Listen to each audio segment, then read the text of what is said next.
दोस्तों 15 से 20 हज़ार ये एक ऐसा अमाउंट है मोबाइल कंपनियों के लिए जहां पे सारी मोबाइल कंपनियां सबसे ज़्यादा कस्टमरों को, सबसे ज़्यादा लोगों को अपना फ़ोन बेचने की कोशिश करती है।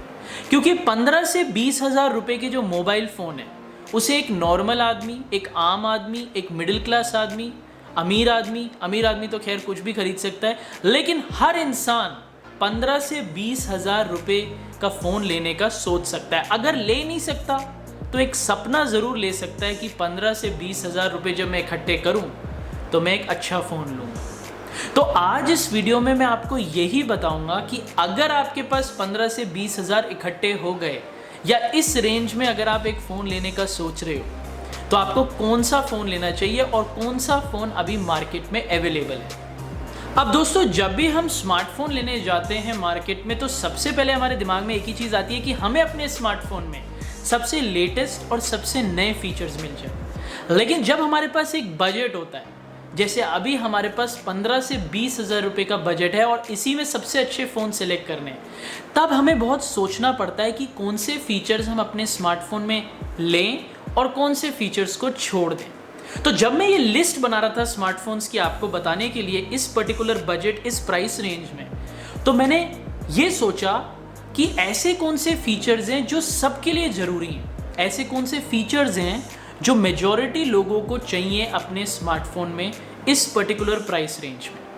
एग्जाम्पल के तौर पे अगर मुझे एक स्मार्टफोन खरीदना पड़े इस पर्टिकुलर प्राइस रेंज में, तो जो सबसे पहला फीचर है जो मेरे लिए बहुत ज़रूरी होगा वो है उसका प्रोसेसर।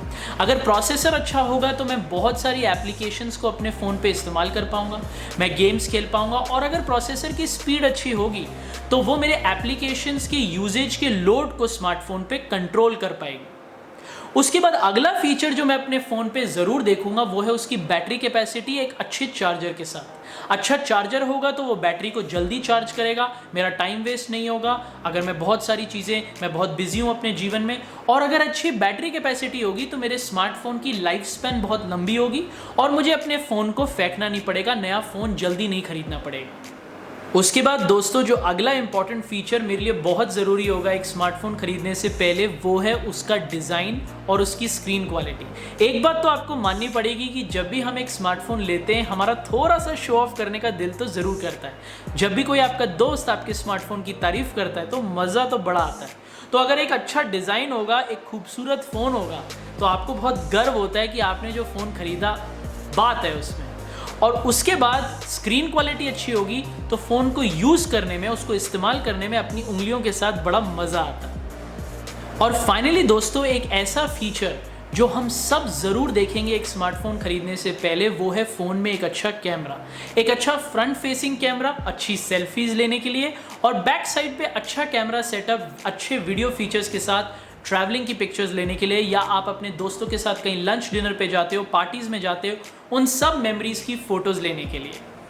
तो दोस्तों, इन सब फीचर्स को ध्यान रखते हुए अब मैं आपको लिस्ट ऑफ स्मार्टफोन्स बताने वाला हूं जो 15 से 20 हज़ार रुपये की रेंज में सबसे अच्छे हैं खरीदने के लिए।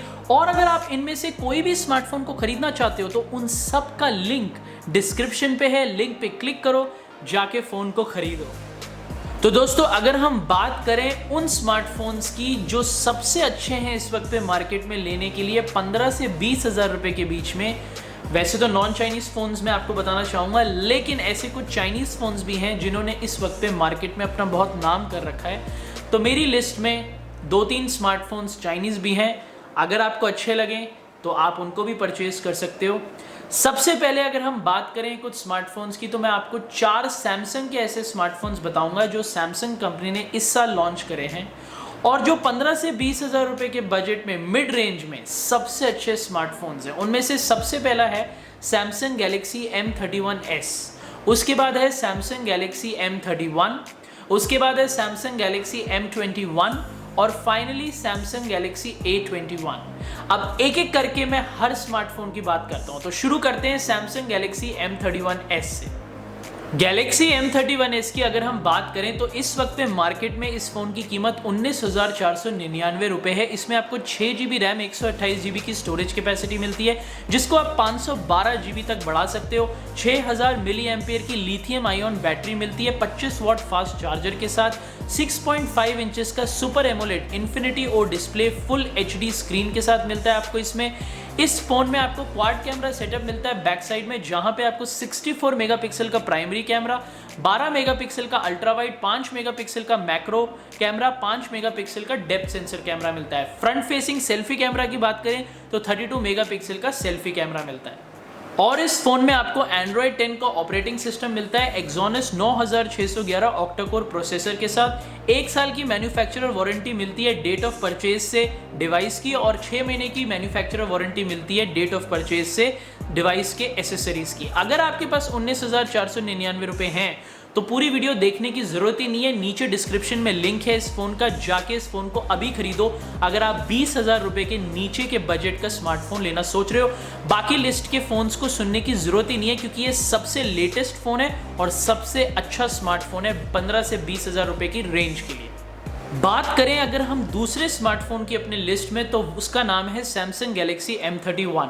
M31s और M31 के सारे फीचर सेम है, मैं फिर से आपको सेम चीज़ें नहीं बताऊंगा। फ़र्क सिर्फ इतना है, M31s की स्क्रीन है 6.5 इंचेस की इन्फिनिटी ओ डिस्प्ले के साथ, और Galaxy M31 की स्क्रीन है इन्फिनिटी U कट डिस्प्ले के साथ, जिसका स्क्रीन साइज है 6.4 इंचेस तक का।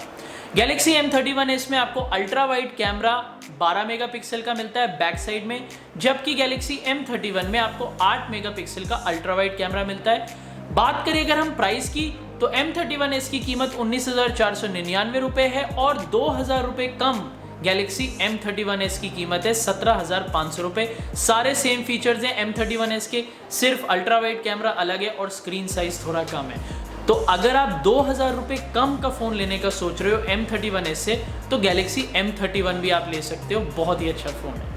बात करूं अगर मैं तीसरे फोन की अपनी लिस्ट में, तो उसका नाम है Samsung Galaxy A31। M series के फोन के जो पहले दोनों फोन मैंने आपको बताए लिस्ट में, उनके सारे फीचर्स A31 के अंदर भी हैं। सिर्फ फर्क इतना है, M सीरीज में आपको 6000 mAh की बैटरी मिलती है, जबकि A31 में आपको 5000 mAh की बैटरी मिलती है। M31 में बैक साइड में क्वाड कैमरा सेटअप में आपको प्राइमरी कैमरा 64 मेगापिक्सल का मिलता है और सेल्फी 32 मेगापिक्सल का मिलता है, जबकि A31 में आपको बैक साइड में क्वाड कैमरा सेटअप मिलता है, लेकिन जिसका प्राइमरी कैमरा 48 मेगापिक्सल का है और front facing selfie camera 20 megapixel का मिलता है। M सीरीज के फोन में आपको Exynos का ऑक्टा-कोर प्रोसेसर मिलता है, जबकि A सीरीज A31 के फोन में आपको MediaTek का प्रोसेसर मिलता है। अब अगर हम कीमत की बात करें, तो M31s की कीमत 19,499 रुपए है और M31 की कीमत 17,500 रुपए है, जबकि 2,000 रुपए कम है M31s से, और जिसमें आपको फीचर्स भी अच्छे मिलते हैं। लेकिन A31 की कीमत 19,999 रुपए है और फीचर्स थोड़े से कम हैं, ज़्यादा पावरफुल नहीं है जैसे M सीरीज़ के फ़ोन में है। लेकिन अगर आपको सैमसंग का A सीरीज़ का फ़ोन पसंद है, तो आप Galaxy A31 ले सकते हो 20,000 रुपये से 15,000 रुपये के बजट के बीच में। लेकिन अगर आपको सैमसंग में ही सेलेक्ट करना है, तो मैं आपको ये बोलूँगा सैमसंग Galaxy M31s या सैमसंग Galaxy M31 को सेलेक्ट करो, क्योंकि सेम प्राइस में आपको बहुत अच्छे फीचर्स मिल रहे हैं M सीरीज़ के फ़ोन में। बात करूं अगर मैं चौथे फोन की अपने लिस्ट में, तो ये भी सैमसंग का फोन आ जाता है, जिसका नाम है Samsung Galaxy M21। M series का फोन है, इसलिए इसके अंदर भी सारे M सीरीज के फीचर्स हैं जो मैंने आपको M31s और M31 में बताए। 6000 mAh की बैटरी है, 6GB RAM, 128GB storage capacity है, Android 10 का ऑपरेटिंग सिस्टम है, Exynos 9611 का ऑक्टा-कोर प्रोसेसर है। मैं बाकी सारे फीचर्स फिर से रिपीट नहीं करूंगा। फर्क सिर्फ इतना है कि इस फोन में क्वाड कैमरा सेटअप की जगह आपको ट्रिपल कैमरा सेटअप मिलता है बैक साइड में, और जिसमें आपको 48 मेगापिक्सल का प्राइमरी, 8 मेगापिक्सल का अल्ट्रा वाइड, 5 मेगापिक्सल का डेप्थ सेंसर कैमरा मिलता है, और मैक्रो कैमरा आपको इस फोन में मिलता ही नहीं है। और अगर हम फ्रंट फेसिंग सेल्फी कैमरा की बात करें, तो सिर्फ 20 मेगापिक्सल का सेल्फी कैमरा मिलता है, और इसकी कीमत सिर्फ 15,999 रुपये है, बहुत ही कम है M31s और M31 के फ़ोन से। अगर आप M सीरीज़ में सस्ता और अच्छे फीचर्स वाला फ़ोन लेने का सोच रहे हो, तो सैमसंग Galaxy M21 को चेक करो। लेकिन आपको कैमरा इसमें क्वाड कैमरा सेटअप नहीं मिलेगा, बैक साइड में ट्रिपल कैमरा सेटअप मिलेगा, सिर्फ ये फ़र्क है। लेकिन बाकी सब फीचर्स M सीरीज़ के जो टॉप फ़ोन है M31s और M31 वैसे मिलेंगे। तो दोस्तों, ये तो थे कुछ स्मार्टफोन्स जो नॉन चाइनीज़ थे, सबसे अच्छे लेने के लिए 15 से 20,000 रुपये के रेंज में। अब मैं आपको 3 ऐसे चाइनीज़ स्मार्टफोन्स बताऊंगा जो इस बजट में बहुत अच्छे हैं लेने के लिए इस वक्त पे मार्केट में, जिनमें सबसे पहला आ जाता है Redmi Note 9 Pro, उसके बाद Redmi Note 9 Pro Max, और उसके बाद Oppo F15। अगर हम शुरू करें Redmi Note 9 Pro से, तो इसके अंदर आपको 6GB रैम 128GB की स्टोरेज कैपेसिटी, जिसको आप 512GB तक एक्सपैंड कर सकते हो। 5020 लिथियम पॉलीमर लार्ज बैटरी मिलती है 18 वाट फास्ट चार्जर के साथ। बैक साइड में क्वाड कैमरा सेटअप, जिसमें 48 मेगापिक्सल का प्राइमरी, 8 मेगापिक्सल का अल्ट्रा वाइड, 5 मेगापिक्सल का डेप्थ सेंसर और 2 मेगापिक्सल का मैक्रो कैमरा मिलता है। Front facing camera, selfie camera 16 megapixel का मिलता है। इसके अंदर आपको Android 10 का operating system, Qualcomm Snapdragon 720G का ऑक्टा कोर प्रोसेसर मिलता है और 6.67 इंचेस की फुल HD प्लस स्क्रीन मिलती है, जिसके साथ आपको 1 साल की मैन्युफैक्चरर वारंटी मिलती है डिवाइस की, 6 महीने की मैन्युफैक्चरर वारंटी मिलती है डिवाइस के एसेसरीज की। अब अगर हम Redmi Note 9 Pro Max की बात करें, तो वो सारे फीचर्स जो मैंने आपको Redmi Note 9 Pro में बताए, वो Redmi Note 9 Pro Max में भी आपको मिल जाएंगे। फर्क सिर्फ इतना है कि आपको Redmi Note 9 Pro में 18 वाट का चार्जर मिला है, जबकि Pro Max में आपको 30 वाट का चार्जर मिलेगा। आपको Redmi Note 9 Pro में quad camera setup, back side में 48 मेगापिक्सल का प्राइमरी कैमरा मिला है, जबकि Pro Max में आपको 64 मेगापिक्सल का प्राइमरी कैमरा मिलेगा। Redmi Note 9 Pro में आपको 128GB की इंटरनल स्टोरेज मिल रही है, जबकि Redmi Note 9 Pro Max में आपको 64GB की इंटरनल स्टोरेज मिलेगी। और Redmi Note 9 Pro में आपको front facing selfie camera 16 megapixel का मिलता है, जबकि Redmi Note 9 Pro Max में आपको front facing selfie camera 32 megapixel का मिलता है। अगर हम दोनों फ़ोन्स की प्राइस की बात करें, तो दोनों फ़ोन्स की प्राइस की कीमत सेम है, 16,999 रुपये। दोनों ही Redmi के फ़ोन्स बहुत अच्छे हैं, सिर्फ कुछ कुछ फीचर्स Redmi ने अलग कर दिए हैं, थोड़ा सा नाम चेंज करने के लिए। बाकी अगर आप 15 से 20 हज़ार रुपये की रेंज में एक अच्छा स्मार्टफोन, चाइनीज़ स्मार्टफोन लेना चाहते हो, तो Redmi Note 9 Pro और Redmi Note 9 Pro Max को जरूर चेक करो, जरूर ले सकते हो। नीचे लिंक दोनों के डिस्क्रिप्शन में, क्लिक करो और जाके परचेज कर सकते हो। और फाइनली दोस्तों, आखिरी फ़ोन जो मेरी लिस्ट में है उसका नाम है Oppo F15। इसकी कीमत इस वक्त पे मार्केट में 18,999 रुपये है। इसमें आपको 8GB रैम 128GB की स्टोरेज कैपेसिटी, जिसको आप 256GB तक एक्सपैंड कर सकते हो। Android 9 Pie का ऑपरेटिंग सिस्टम मिलता है और आपको MediaTek Helio P70 का ऑक्टा कोर प्रोसेसर मिलता है इस फोन में। क्वाड कैमरा सेटअप है बैक साइड में, जिसमें 48 मेगापिक्सल का प्राइमरी, 8 मेगापिक्सल का अल्ट्रा वाइड, 2 मेगापिक्सल का मैक्रो डेप्थ सेंसर कैमरा है। Front facing selfie camera 16 megapixel का मिलता है। बैटरी कैपेसिटी 4000 mAh की बैटरी कैपेसिटी है, जिसके साथ आपको वूक फ्लैश चार्ज 3.0 20 वाट का फास्ट चार्जर मिलता है। और इसमें आपको 6.4 इंचेस का AMOLED screen display gorilla glass 5 protection के साथ मिलता है। क्यों ओप्पो फ़ोन्स बहुत मार्केट में चले हैं इंडिया में, क्यों ओप्पो फ़ोन की कीमत महंगी है बाकी चाइनीज़ स्मार्टफोन से? क्योंकि ओप्पो फ़ोन्स फोटोग्राफी में बहुत ही अच्छे हैं।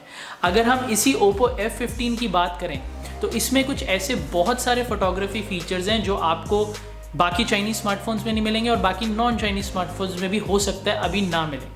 अगर मैं इसी फ़ोन की बात करूं Oppo F15 की, इसमें फ़ोटोग्राफी फ़ीचर्स की बात करूं तो कुछ ऐसे फ़ीचर्स हैं जैसे portrait mode, night scene, slow motion video बना सकते हो आप इसमें, panorama mode, time lapse photography, professional mode जैसे फ़ीचर्स हैं जो हो सकता है आपको बाकी फ़ोन्स में ना मिले, इसलिए थोड़ी इसकी कीमत भी 18,990 रुपये तक है। लेकिन अगर आप एक अच्छा फ़ोन लेने की सोच रहे हो तो Oppo का फ़ोन F15 भी बहुत अच्छा फ़ोन है, इस वक्त पे मार्केट में लेटेस्ट है, इसी साल लॉन्च हुआ है। अगर हम बात करें, फ़र्क करें, डिफरेंसेस चेक करें चाइनीज़ स्मार्टफोन्स और नॉन चाइनीज़ स्मार्टफोन्स की इसी रेंज में, तो मैं सैमसंग के स्मार्टफोन्स की अगर बात करूं तो उसमें बस प्रोसेसर आपको एक्सोनस का मिलता है, जबकि चाइनीज़ स्मार्टफोन्स में आपको MediaTek Helio P70 का प्रोसेसर मिलता है ओप्पो में, और बाकी रेडमी में तो आपको Qualcomm Snapdragon का प्रोसेसर मिलता है जो वैसे ही मार्केट में सबसे ज़बरदस्त प्रोसेसर है। तो प्रोसेसर्स अगर हम देखें किस फ़ोन्स में ज़्यादा अच्छे हैं, तो वो चाइनीज़ स्मार्टफोन्स रेडमी और ओप्पो वाले फ़ोन्स में ज़्यादा अच्छे हैं। लेकिन अगर हम डिस्प्ले की बात करें, हम कैमरास की बात करें, हम सैमसंग की बैटरी लाइफ की बात करें, तो सैमसंग में आपको ये सारे फीचर्स बहुत अच्छे मिलते हैं। तो दोनों ही फ़ोन्स में आपको डिफरेंसेस देखना पड़ेगा, जो फीचर्स आपको पसंद है वो फीचर्स को आप देख के दोनों में से नॉन चाइनीज़ फ़ोन्स में से सेलेक्ट कर सकते हो। लेकिन सैमसंग में आपको फीचर्स थोड़े ज़्यादा मिलते हैं, सिर्फ प्रोसेसर थोड़ा हल्का मिलता है, जो कि इतना भी ख़राब नहीं है एक्सोनस का प्रोसेसर।